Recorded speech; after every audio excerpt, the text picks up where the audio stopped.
Welcome to the Neighborhood News Show. It's a Tuesday night, 7 o'clock at night, Channel 95. We're back for one more show of the Neighborhood News. If you are watching this show and it's not a Tuesday night, it's because you're watching the repeat show. Please come back next Tuesday at 7 o'clock and you will have a brand new show for you. We are on the air for over 4 years now, and I would like to remind you on Wednesdays at 8 o'clock at night, we have our Portuguese show here on Channel 95, and that show is Amigos. And tomorrow we will have a brand new guest with us in studio. For our Portuguese listeners that listen to this show, sejam bem-vindos para mais programa de notícias da sua vizinhança. Já é terça-feira, 7 horas da noite, nós estamos de volta para mais programa de notícias da sua vizinhança. O nosso programa em língua portuguesa estará no ar amanhã, às 8 horas da noite, aqui neste canal 95. Temos convidados novos para si amanhã, portanto, venha e sintonize o nosso novo programa. Our Portuguese show, it's aired every Wednesday, 8 o'clock at night. It's called Amigos. And this week we will have, again, guests speaking in Portuguese. One thing that I would like to mention too before I introduce our guests is that the Portuguese show is going now in about 6 months. Was a kind of experience that I got requested to do it, and it's been so far it's been working fine. Either shows you can watch them at the Facebook. Each show has their own page on Facebook and YouTube. I know we have a lot of people, especially overseas, that are watching our show either Facebook or YouTube. And thank you for doing that. And today we have guests in here, and the table it's full. Was probably a month ago I got a call, and I met with a very special person about this new program, and I invited her to come in today to our show and to bring guests, and I'm going to start by my right, and I'm not a Republican, but I'm going to start by my right, and asking our guests to introduce themselves and the positions they have. Thank you, Carlos, for having us here today. I'm Bill Perkins. I'm the CEO at People Incorporated here in Fall River. And I'm Dana Roszkiewicz. I'm the Area Director of the Fall River Area Office of the Department of Developmental Services. Very good. I'm Claudia Alves. I am the Special Living Program Recruiter and also Case Manager for People Incorporated. Mm-hmm. And that's the program that we're going to be talking today, because it's a new program, and we want to give as much information possible about it. But let's start by the company. People Incorporated, it's a name it's very familiar in Fall River already and on our area. And just, can you tell us a little bit about the company? Sure. Yeah, so we're a human service agency in Fall River and actually in throughout southeastern Massachusetts. And the company had its origins in 1968 when we began the deinstitutionalization process, and people with developmental disabilities became welcomed back into our community, which we'll get to with sort of this new program today. But really, our organization, People Incorporated, is about supporting the community and being creative in how we support the community. And I think the program that we're going to be talking about today is absolutely a very creative residential option for elders and persons with disabilities. People Incorporated is a leader in providing residential services in the area, and we think this particular service is one that not only is an opportunity for those individuals, but for our citizens as well. And as we learn more about the program, we'll describe that more. And now that we're talking about People Incorporated, I know you serve a whole different service. Very broad. With the company. Yes. And they all pretty much need it. And you have a lot of service. Can you give us just an idea of Sure. the programs that you have? In addition to the services that we provide to persons with disabilities, we have an extensive children's program. We do early intervention services. We have early education services located on Locust Street in Fall River. We run a very large preschool program. We also have a mixed-use children's center on Cove Street in Fall River as well. And we have many supporting services. We have a Healthy Families program that supports young families. We have a Welcome Family program that is an option for any new parent of a child born at South Coast Hospital. They would be eligible for a nursing visit. I'm trying to give you the sense of the breadth of what it is that People Incorporated does. But we also have affiliate programs that support education in our school systems. We have a mentoring program, an adult mentoring program, where we solicit volunteers to become mentors to students. And right now we have 174 matches, mentors and students. We also operate the Fall River Diabetes Association as a part of People Incorporated, and we're very proud of that. And our most recent achievement is that we have a community housing organization that's an affiliate. And most recently, we worked in partnership with the Community Development Agency and Diamond Regional Vocational High School to build a home on Chicago Street, which as of August 11th will be sold to a mom with 3 children. And she's very, very happy to be living in that neighborhood in a beautiful new home. So our opportunities that we make available to the community are very diverse. And that's what our agency is about. Very good. And I'm pretty sure that our community is very familiar with the company. Now we have Dana, and he has, I guess, he holds the key for this program, right? Well, he's certainly very knowledgeable. I'll give him that. He holds the key. In a sense, that's true. Just for those who may not know, we're the Department of Developmental Services. Our mission is to create opportunities for people with intellectual and other disabilities in their own home communities. So we do what we can do to empower people to speak and act for themselves, to meet their own needs, to explore their own values, to be accepted within their own community. We try to enhance public awareness of the needs of people with disabilities in their own home communities. And then finally, because we're a state organization, and because we do, in a sense, hold the key, Yes. which also means holding the wallet, Exactly. we take it as an essential part of our mission to ensure that services are high quality and that we're using public funds wisely and efficiently.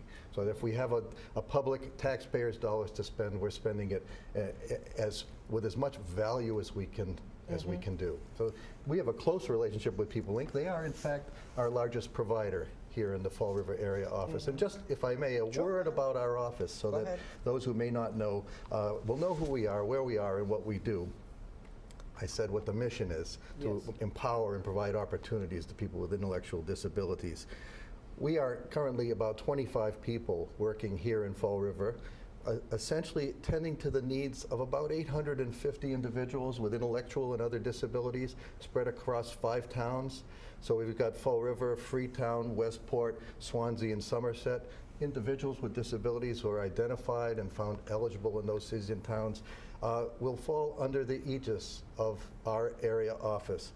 We provide general information to the public about the services that we have, but I think much more importantly, the majority of the people in our office, most of those 25 people work directly with disabled consumers, with their families, with their guardians, with any representatives they may have or interested parties, to ensure that we can meet their needs by providing programs, residential programs, homes, real homes in communities, day programs to give people things to occupy them during their day, employment programs, and lots of other supportive type programs.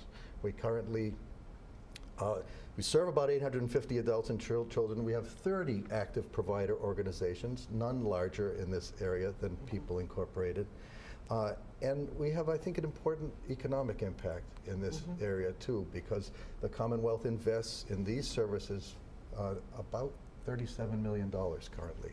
So it has a big ripple effect in this particular community. And with that comes it comes a good number of jobs too that Yes, for gets sure. provided to the community. That's right. People Incorporated alone right now employs about 800 people in our area. Very good. And now, and now we're going to hear from the program itself. Correct. What is the program and what we're looking for on our community? Yes. Go ahead. Shared living is an option that adults and seniors with disabilities have now to live in private homes.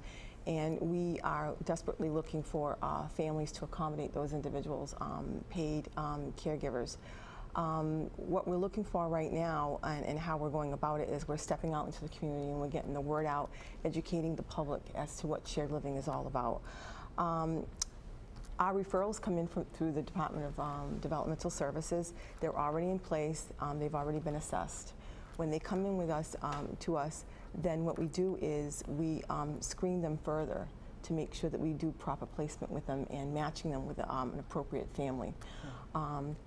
So what we do is we provide the supports to them in the home.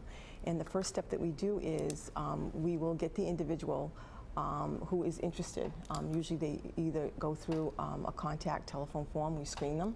What are you looking for in terms of an individual? What are your likes and dislikes? What neighborhood do you live in? What do you like to do in the community? What is your professional background?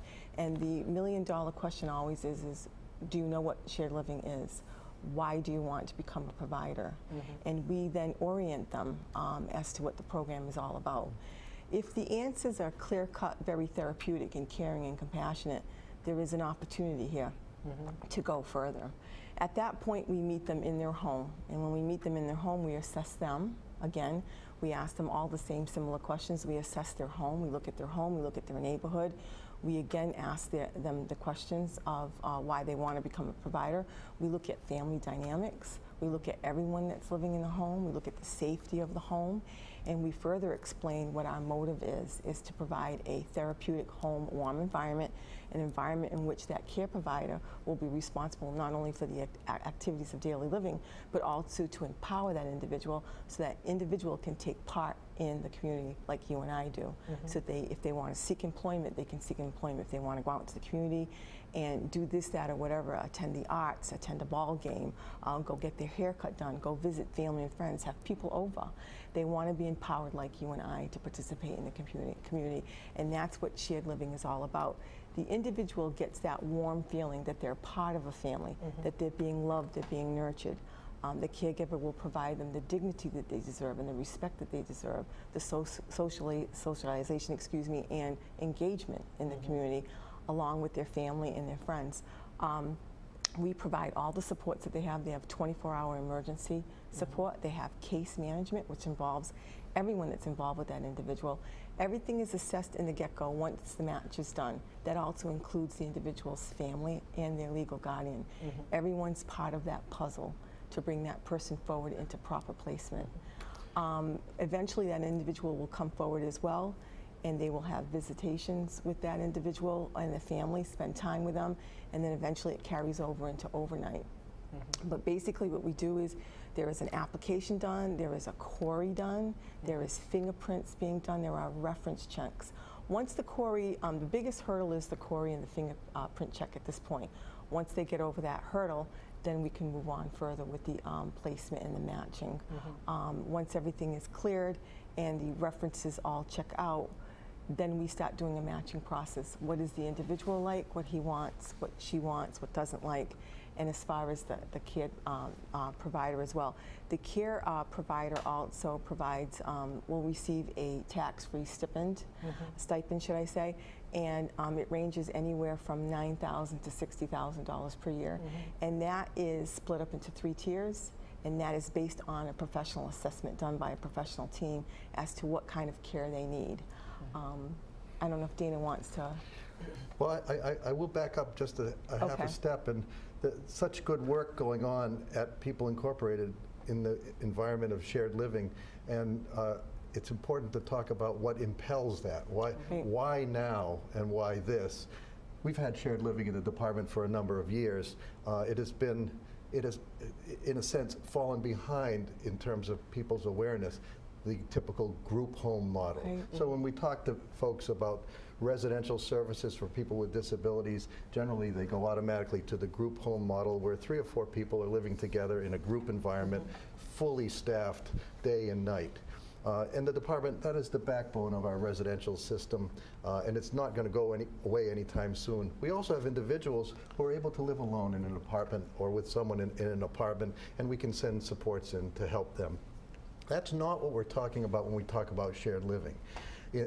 We have a major campaign in the department right now, and we're working hand in hand with People Incorporated to build this, what for us is a fledgling program in this particular area and in this particular agency that will provide true familial home-like settings for people in private family homes in the community.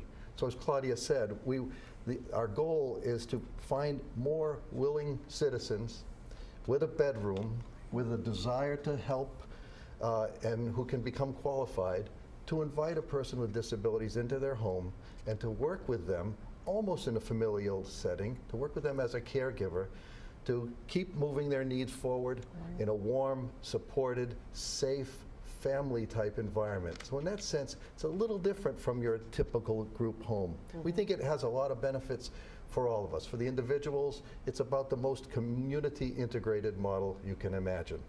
For the caregivers, it can provide income and a sense of belonging in their larger community. For the Commonwealth, it is a lot more cost-effective from a taxpayer's perspective than staffing larger group homes. So I think it's come to the department's realization that in the future it's going to be harder and harder to staff our group homes. It has become difficult over time.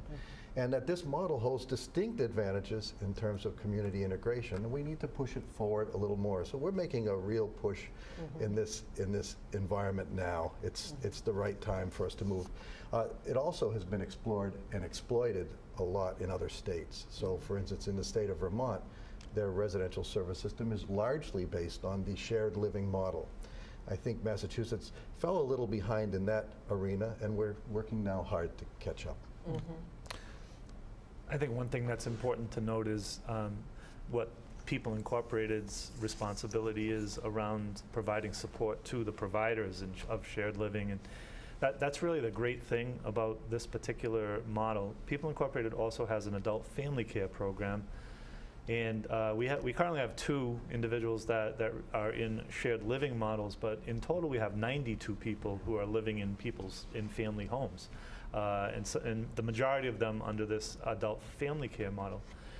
Differently under shared living, the ability to really have what we call wraparound services for the family and the individual is much more available in partnership with DDS, the Department of Developmental Services. We're able to provide respite services, meaning if a family were needing to take a vacation, we would be able to find an alternative living arrangement or have someone come to the home to stay with the individual. We can provide training for the providers. We can provide access to other services that DDS offers as well. And so it's not really as simple. It really is as simple as we're having someone living in the home, but there is a complete understanding that this cannot be a 24-hour, 365-day-a-year project for a particular family. There needs to be wraparound services, and that is what we do in partnership with DDS and Dana's staff to ensure that the family and the individual have a good relationship and have a good quality of life on both sides. So for better explain the program, I'm going to use myself. I have a single home, which now it's only my daughter living with us. And I want to take care of somebody else. I want to bring somebody to the house. I will go through all the process, right? So the agency will make sure that I will pass the tests that I need to background tests and all of that. And then I opened the door for this individual. He has an appointment for the doctors, and I cannot get out of work. So you will provide me the transportation and to take this person to a doctor's appointment. So this way, yes, I'm taking a responsibility of, having somebody, but it's more for the care, to make sure that the appointment, it's done, it's booked, make sure this person attends goes to the appointment without having the responsibility to bring this person to the appointment because of, I have work and I cannot get out of work to bring this person. So this is pretty much to better explain a little bit the program that we're talking about. Our case management team assesses every possible scenario that a person will have. Obviously, as Bill had indicated, we do respite services. We also do add-on hours if anyone should need add-on hours in terms, because we all realize we work, we have jobs, we have a life. So we do support the individual during the course of their whole day. We assess it right from the beginning. When the match is made and this is really going to happen in someone's home or in their life, we then assess what the work schedule are for the family. We assess what the schedule is for the individual. The individual may have a job and has to be supported. Transportation can come in then, bring them to their job. If they go to a daycare program because they're not going to a day hab program, then they go out to their job. Again, the transportation is provided. It's provided wherever they need be. It's a collaborated effort amongst agencies. The community literally comes together and supports, and that's where case management is so critical because you have everyone there that has to do with that individual. They have their nursing, their occupational therapy, even behavioral specialists. Everyone's there. And on my side, I will have a choice to choose like ages. I want a person between this age and this age. We have whatever agencies are already in place can continue, and then we also have PI supports as well. Okay. So we collaborate together. It's a collaborative effort so that individual has no disruption in their lives, neither the caregiver or the family. Life goes on as usual. Yes. It creates normalcy. There shouldn't be any really huge ripple effect going on in this life. When a situation does arise, a resolution is facilitated immediately. Again, the team comes in. Okay, what is the issue? Let's talk about it. Let's address it. Communication has to be clear, and it has to be concise, and no rivalries are created amongst anyone. Their family is also involved. Their legal guardians are involved. Everyone works together for the success of this person living in this home. Is this program being used in another community that we could see how it works? Or this is the first community that's getting... No, it's been well established for decades in the department. And currently in the Fall River area, we have 24 people who are actively receiving shared living services. Okay. So and it's well known. So it's a well-known service to us, and it's been used effectively for many, many years. But I think it's only in the last couple of years that people have understood, and maybe we've gotten to a critical mass point where we can see it for the first time as a potential important way of integrating people more into the community, because we're always trying to do more and more to give people real lives and real value in their home communities. This model seems beautifully suited to that, and it's potentially more cost effective and efficient and avoids some of the hiring problems that may pertain to group home type services. Yes. So it's a well-established service, and the time has come to really try to grow it. And just getting to your question about, do you have some, as a potential caregiver, some say as to the nature, maybe the age of the individuals you would want to support? I think that would all probably fall into the screening process. Yes. Okay. As you have an interview and a discussion, you say, I think I might want to do this. Here's why I think I might want to do it. I've got a passion for it. I really think I've got the right home and the right environment. I think at that point, someone would probably talk to you about, well, what do you see in terms of ages and types of individuals? Questions like that always arise. I've had a couple of home visits already where one person had said, well, in terms of toileting, as long as that male or female doesn't mind I toileting him, because this was a male that was speaking, I have no qualms about it. Another individual was concerned about all the stairs in their home. You know, how would someone in a wheelchair come in? And we discussed those options as well. So those are very normal questions and candid questions that should be addressed in terms of what are they seeking in terms of an individual. It's not only so much the personality traits and what they like to do and not do, but it's also about the feasibility of it. When you do look at the structure of the home, we look at all that. We look at the safety. And you probably will fit a better person instead of somebody elderly, probably somebody newer that will not have a problem going up and down stairs and stuff like that. And then you have some people that are high energy people. We want to go out, we want to do a lot of it. And then we have individuals who love that too, and then we might have an individual who don't. They prefer to be more with a homebody.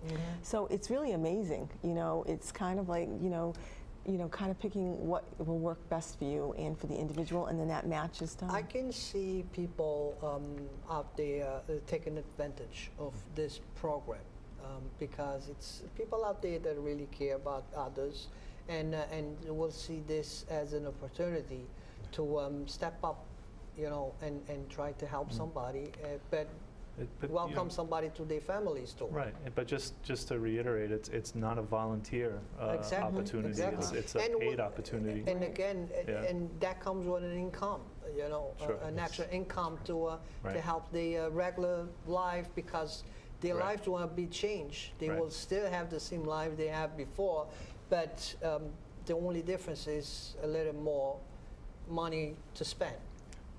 So not an extra income. And they receive all the training that they ever could possibly want. I mean, they, besides all the assessments that they have to clear, the CORI, the TB screening, physical within a year, fingerprints, beyond all that, we do the home setting assessment. We do, they have to sign off on an agreement. Right off the bat. They receive a book which includes all the nursing information and a care plan to follow. The training is they are CPR trained, they are first aid trained. If there's a specific illness or criteria that needs to be followed in the care plan for a disability, they are trained on that. We don't drop anybody off the door and say, hey, good luck with that. It's not, they are completely trained so that their caregiver is empowered and confident to take care of that individual, and then that individual feels safe and secure knowing my caregiver knows everything that they need to know about me to take care of me. And then the other critical bonus to that is that their families feel confident. My loved one is in a good home, a safe home. That person is equipped, to take care of. Very good. And that's the end of our show. I want to thank everybody for being in here. Thank you. I believe we have to bring you back because People Incorporated have a lot to on our city to talk about. We have much to talk about. And again, thank you for coming. And thank you. Until our next meeting. Yes, absolutely.